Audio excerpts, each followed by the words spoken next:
আসসালামু আলাইকুম ওয়া রাহমাতুল্লাহ। 1 মিনিট মাদ্রাসায় আপনাকে স্বাগতম। আজ আমি আলোচনা করব, আজ হচ্ছে পবিত্র জুমার দিন এবং আজ এই পবিত্র মুহররম মাসের শেষ জুমার দিন। দিনী ভাই বোনেরা, এই দিনে আপনারা কষ্ট করে যদি একটি ছোট্ট 2 শব্দের দরুদ শরীফ পাঠ করে আল্লাহ রাব্বুল আলামিনের কাছে আপনার জীবনের সমস্ত গুনাহের জন্য মাপ চান, আল্লাহ তাআলা এই মাসে বান্দাদেরকে মাফ করে থাকেন, আপনাকেও ইনশাআল্লাহ মাফ করে দেবেন। মনের মধ্যে শতভাগ বিশ্বাস নিয়ে আমলটি করবেন, এই উদ্দেশ্যে ভিডিওটি সম্পূর্ণ দেখুন। জুমার দিন সপ্তাহের শ্রেষ্ঠ দিন। এই দিনের ফজিলত অনেক বেশি। ইতিহাসে এই দিন অনেক বড় বড় ঘটনাও ঘটেছে। এই দিনের আমল অনেক সওয়াব ও ফজিলতের, তার মধ্যে দরুদ শরীফ পাঠ করা অন্যতম। মহানবী সাল্লাল্লাহু আলাইহি ওয়াসাল্লাম বলেন, যে ব্যক্তি আমার উপর একবার দরুদ পড়ে আল্লাহ তাআলা তার উপর 10 বার রহমত বর্ষণ করেন। সুবহানাল্লাহ। এটি সহিহ মুসলিম শরীফের একটি হাদিস। এছাড়া মহান রব্বুল আলামিন আল্লাহ তাআলার প্রিয় হাবিব রাসূলুল্লাহ সাল্লাল্লাহু আলাইহি সাল্লামের উপর দরুদ পড়তে স্বয়ং আল্লাহ নির্দেশ দেন। পবিত্র কোরআনুল কারিমে বলেন, নিশ্চয়ই আমি আল্লাহ স্বয়ং এবং আমার ফেরেশতারা নবী করিম সাল্লাল্লাহু আলাইহি সাল্লামের উপর দরুদ পাঠপূর্বক সালাম প্রেরণ করিয়া থাকি। হে মুমিনেরা, তোমরাও তাহার উপর দরুদ পাঠ করো এবং সালাম প্রেরণ করো। এটি আল্লাহ রাব্বুল আলামিন নিজেই সূরা আহজাবে বলেছেন। আল্লাহ রাসূল সাল্লাল্লাহু আলাইহি সাল্লামের প্রতি মহব্বত নিয়ে দরুদ পাঠ করা উত্তম একটি ইবাদত। এছাড়াও দরুদ শরীফ পাঠ করলে সহজে দোয়া কবুল হয়ে যায়। আল্লাহ রাসূল সাল্লাল্লাহু আলাইহি ওয়াসাল্লাম নিজেও দরুদ পাঠ করার জন্য তার উম্মতদের বলেছেন। মহানবী সাল্লাল্লাহু আলাইহি সাল্লাম বলেন, যে ব্যক্তি আমার উপর একবার দরুদ পড়ে আল্লাহ তাআলা তার উপর 10 বার রহমত বর্ষণ করেন। সহিহ মুসলিম এবং তিরমিজি শরীফের একটি হাদিস। আবার বিশেষ করে জুমার দিনে দরুদ পাঠের বিশেষ ফজিলত রয়েছে। দিনী ভাই বোনেরা, শুক্রবার তথা জুমার দিন দরুদ পাঠের রয়েছে বিশেষ ফজিলত। আউস ইবনে আউস রাদিয়াল্লাহু তাআলা আনহু থেকে বর্ণিত একটি হাদিসে এসেছে, মহানবী সাল্লাল্লাহু আলাইহি ওয়াসাল্লাম ইরশাদ করেছেন, অবশ্যই জুমার দিন শ্রেষ্ঠতম দিনগুলোর অন্যতম। সুতরাং সেদিন তোমরা আমার উপর বেশি বেশি দরুদ পাঠ করো বা দরুদ পড়ো, নিশ্চয়ই তোমাদের দরুদ আমার কাছে পেশ করা হয়। সুনানে আবু দাউদে এই হাদিসটির কথা বলা হয়েছে। অন্য হাদিসে আনাস রাদিয়াল্লাহু তাআলা আনহু থেকে বর্ণিত আছে, আল্লাহ রাসূল সাল্লাল্লাহু আলাইহি ওয়াসাল্লাম ইরশাদ করেন, তোমরা জুমার রাত ও দিন অর্থাৎ জুমার রাতের দিনে আমার উপর বেশি বেশি দরুদ পাঠ করো। যে ব্যক্তি আমার উপর একবার দরুদ পাঠ করে আল্লাহ তাআলা তার উপর 10 বার রহমত নাজিল করেন। সুবহানাল্লাহ। অন্য আরেক হাদিসেও রয়েছে, প্রত্যেক জুমার দিন তোমরা আমার উপর অধিক পরিমাণে দরুদ পাঠ করো, কারণ আমার উম্মতের দরুদ প্রতি জুমার দিন আমার কাছে পেশ করা হয়।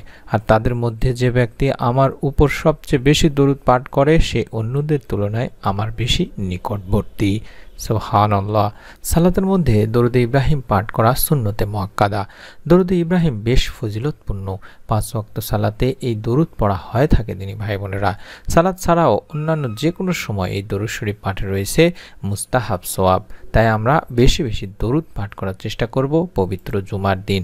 এছাড়া আল্লাহ রাসূল সাল্লাল্লাহু আলাইহি ওয়াসাল্লামের হাদিস থেকে আমরা যেগুলো জানতে পারলাম যে পবিত্র জুমার দিনের দরুদগুলো বিশ্বনবী সাল্লাল্লাহু আলাইহি ওয়াসাল্লামের কাছে পৌঁছানো হয়।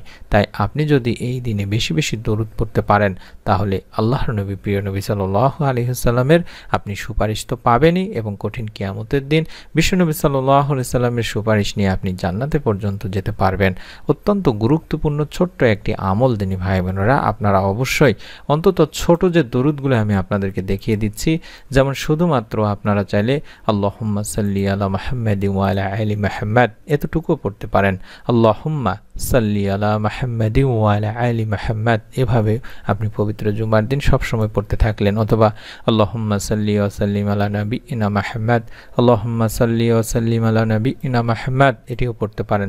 আর তারপরও যদি না পারেন তাহলে অন্তত শুধুমাত্র সবচেয়ে ছোট মাত্র 2-1 শব্দের একটি দরুদ সাল্লাল্লাহু আলাইহি ওয়াসাল্লাম, সাল্লাল্লাহু আলাইহি ওয়াসাল্লাম, সাল্লাল্লাহু আলাইহি ওয়াসাল্লাম এভাবে অন্তত কষ্ট করে হলেও বেশি বেশি পড়ার চেষ্টা করবেন। কম করে হলেও তো অবশ্যই 3 বার করে পড়ার চেষ্টা করবেন প্রত্যেক নামাজের পরে। এই দরুদটি পাঠপূর্বক আপনি একটি ছোট্ট দোয়া পাঠ করবেন, যেই দোয়া পাঠ করলে আল্লাহ রাব্বুল আলামিন বান্দার সকল গুনাহ মাফ করে থাকেন। আমরা শয়তানের প্ররোচনায় পড়ে আল্লাহ তাআলার অবাধ্যতায় লিপ্ত হই এবং গুনাহ করে ফেলি। কিন্তু একজন মুসলমান হিসেবে আমরা যখনই গুনাহ করে ফেলি আমাদের প্রথম কাজই হবে আমাদের আল্লাহ রাব্বুল আলামিনের কাছে মাপ চাওয়া, ক্ষমা চাওয়া। আমরা যদি আল্লাহ তাআলার কাছে মাপ চাই, ক্ষমা চাই, আল্লাহ রাব্বুল আলামিন ইনশাআল্লাহ আমাদেরকে অবশ্যই মাফ করে দেবেন। কারণ পাপী বান্দাদের আল্লাহ তাআলা আশার বাণী শুনিয়েছেন। বর্ণিত হয়েছে, হে আমার বান্দারা, যারা নিজেদের উপর জুলুম করেছো, তোমরা আল্লাহর রহমত থেকে নিরাশ হয় না। নিশ্চয়ই আল্লাহ সব গুনাহ মাফ করেন, তিনি ক্ষমাশীল পরম দয়ালু। সূরা জুমাতে বলা হয়েছে। এছাড়াও এক হাদিসেও হযরত আবু হুরায়রা রাদিয়াল্লাহু তাআলা আনহু থেকে বর্ণিত, আল্লাহ রাসূল সাল্লাল্লাহু আলাইহি সাল্লাম বলেন, তোমরা যদি পাপাচার করতে, এমনকি তোমাদের পাপ আকাশের সীমা পর্যন্ত পৌঁছে যেত, অতঃপর তোমরা তওবা করতে, তাহলে আল্লাহ অবশ্যই তোমাদের তওবা কবুল করবেন। সুনানে ইবনে মাজাতে বলা হয়েছে। তাই আমাদের গুনাহ হয়ে গেলে অবশ্যই আল্লাহ তাআলার কাছে বেশি বেশি তওবা করা উচিত এবং অবশ্যই 2 রাকাত সালাত আদায় করার সঙ্গে সঙ্গে আল্লাহ তাআলার কাছে এই দোয়াগুলোর মাধ্যমে, তাওবার দোয়াগুলোর মাধ্যমে ক্ষমা চাওয়া উচিত। তেমনই একটি ছোট্ট দোয়াও শিখিয়ে দিচ্ছি। এই দোয়াটিও আপনি 3 বার পাঠ করবেন 2 রাকাত সালাত আদায় করার পরে। কয়েকবার দরুদ ও ইস্তেগফার পড়ে আপনি যদি দোয়াটি পড়েন, রব্বি ইন্নী যালামতু নাফসি ফাগফিরলি, রব্বি ইন্নী যালামতু নাফসি ফাগফিরলি, রব্বি ইন্নী যালামতু নাফসি ফাগফিরলি, এভাবে যদি পড়েন, আল্লাহ তাআলা আপনাকে মাফ করে দেবেন ইনশাআল্লাহ। হে আমার রব, নিশ্চয়ই আমি আমার নফসের প্রতি জুলুম করেছি, সুতরাং আপনি আমাকে ক্ষমা করে দিন।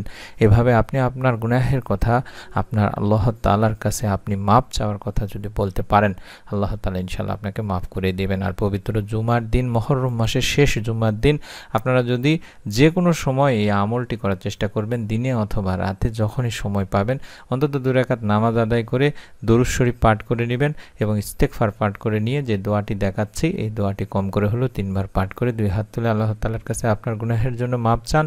আল্লাহ তাআলা ইনশাআল্লাহ মুহররম মাসে বান্দাদেরকে মাফ করে থাকেন এবং পবিত্র জুমার দিনে তো গুনাহ মাফ করেই থাকেন। আপনাকেও ইনশাআল্লাহ মাফ করে দেবেন, দুনিয়া আখিরাতে অবশ্যই আপনাকে এর প্রতিদান দেবেন।